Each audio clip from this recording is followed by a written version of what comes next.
আপনি কি জানেন শিশুর কথা বলার দক্ষতা বাড়ানোর জন্য কি করা দরকার? আজ আমরা জানব ঘরে বসেই করার 5টি স্পিচ থেরাপি।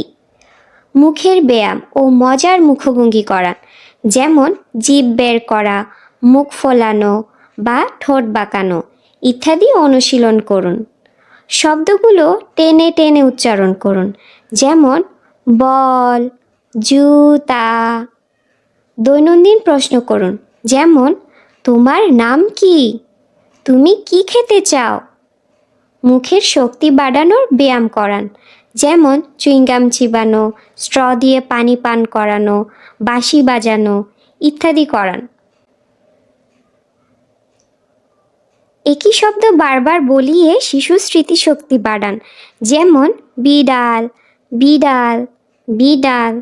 পরিবারের ছবি দেখিয়ে সম্পর্কের পরিচয় করিয়ে দিন, যেমন এটা দাদু, এটা খালা। ছোট মণি একাডেমি।